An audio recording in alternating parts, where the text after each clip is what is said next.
This episode is brought to you in part by California Inspection Authority, Southern California's premier property inspection experts.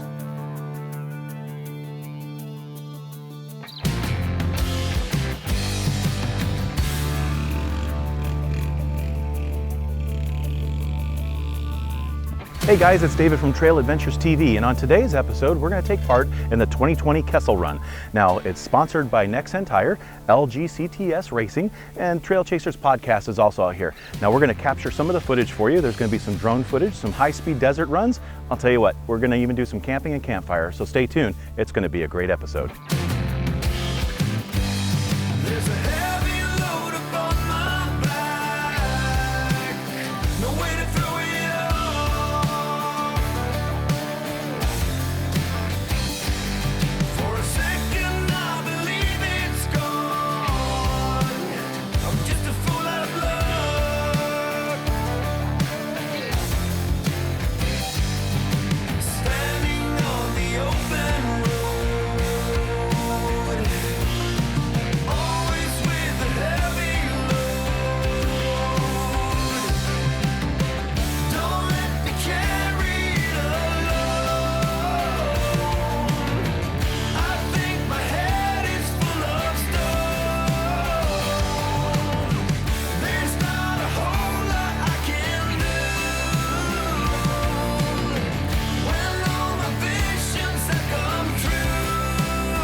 Right here is going to be leading the run.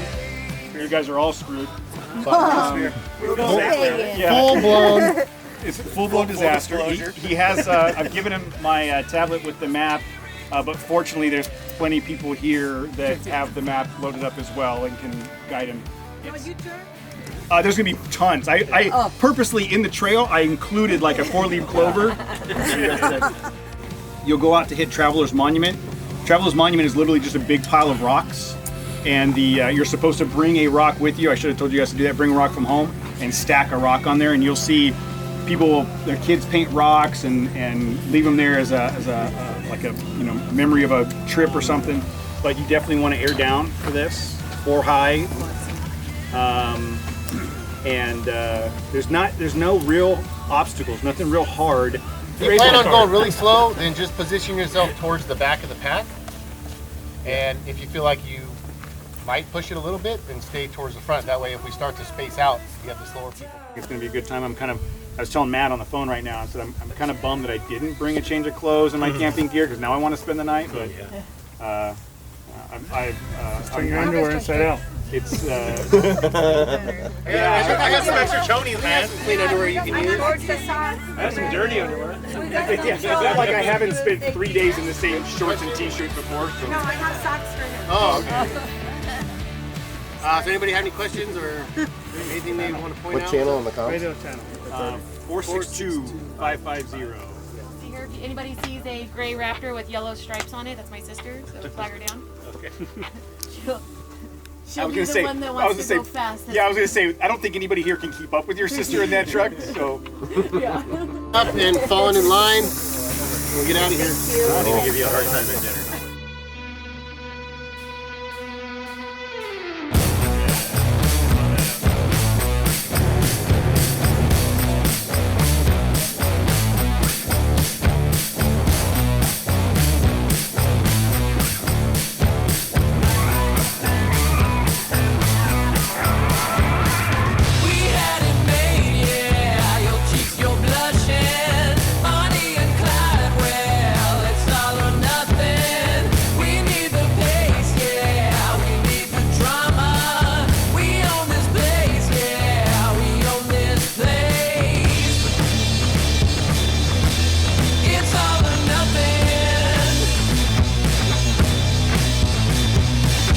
Traveler's Monument is located just south of Zizek's Road at mile marker 100 of the Mojave Trail.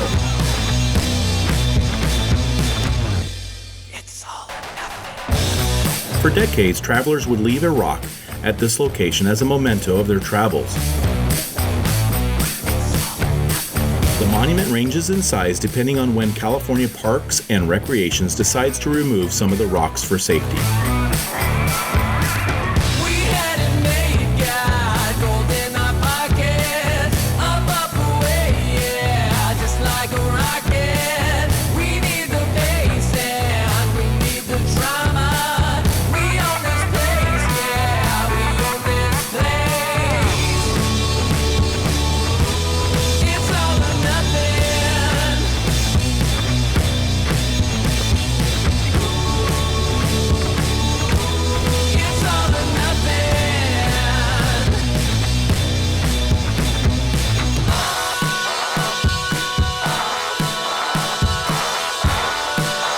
Normally, there's a California state flag or a U.S. flag posted in the center of the rocks.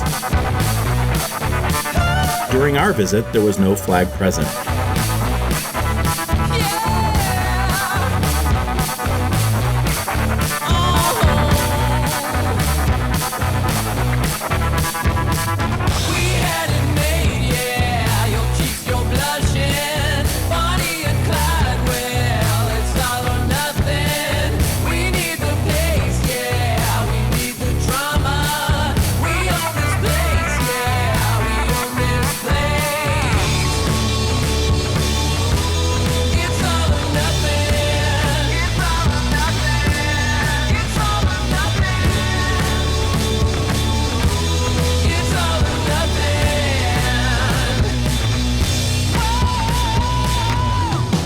So make sure that you bring a rock as a memento to leave at the monument.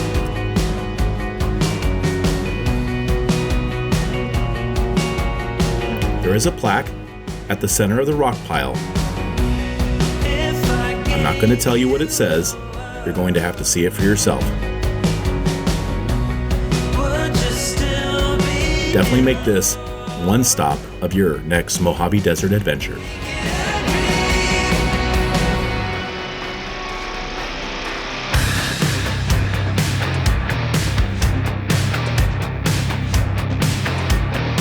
A little history on the lava tubes and the lava flows in the Mojave Preserve.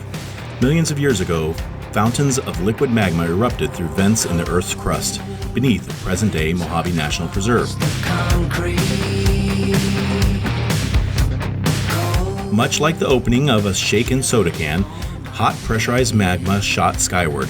Upon contact with the cold air, the magma instantly solidified, preserving the bubbles that created by the escaping gases. These rocks made of cinder accumulated around the vent and formed these cone-shaped hills found at the preserve.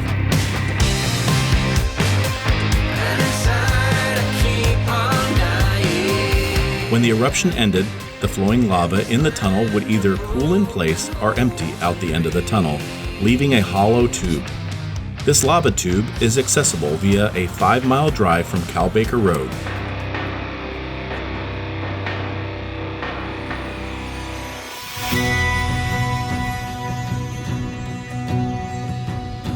Often, the top of the flow would cool while liquid lava continued moving underneath, creating massive tunnels. When the eruption ended, the flowing lava in the tunnel would either cool in place or empty out the end of the tunnel, leaving a hollow tube. You will climb a slow, steady hill and access the tube by climbing through a hole in the Earth's crust.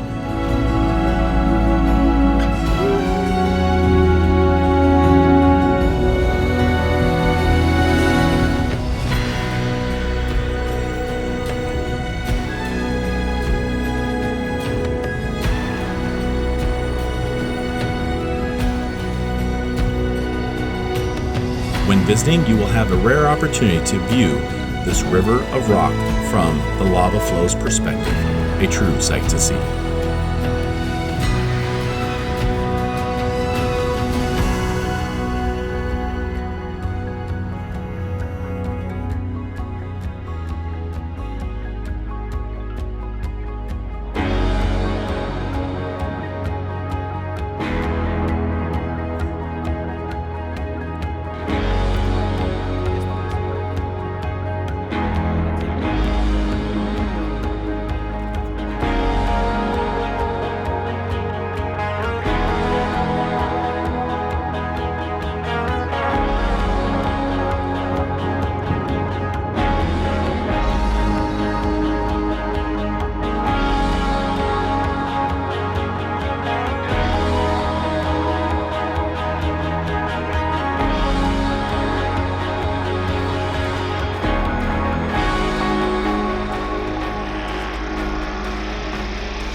It was a long day on the trail, but to end the afternoon with some fun in the sand was just what everyone needed.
As the sun was going down, we realized that the evening was just beginning.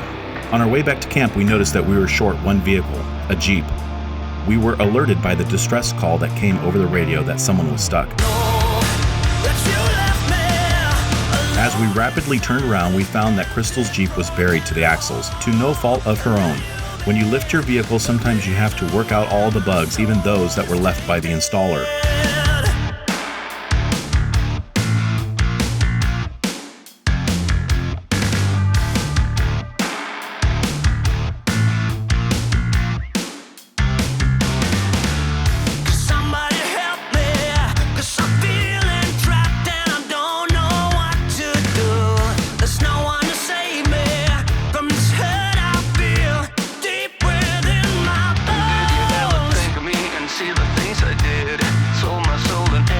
We found out that the cable to the four-wheel drive actuator was disconnected due to a poorly placed zip tie, and under full articulation it came disconnected. Luckily we had Casey there, a total expert at everything Jeep. Even the new GL, he had the knowledge that was needed to get us back to camp safely. Thanks Casey, you're the best.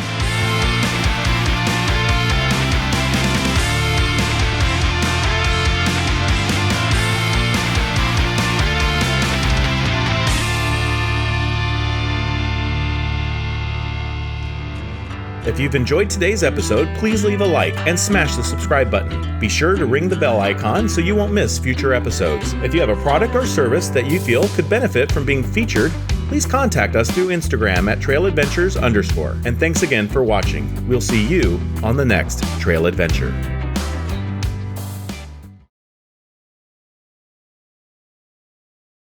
Often, the top of the flow would cool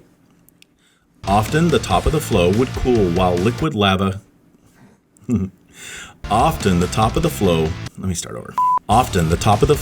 cool while liquid lava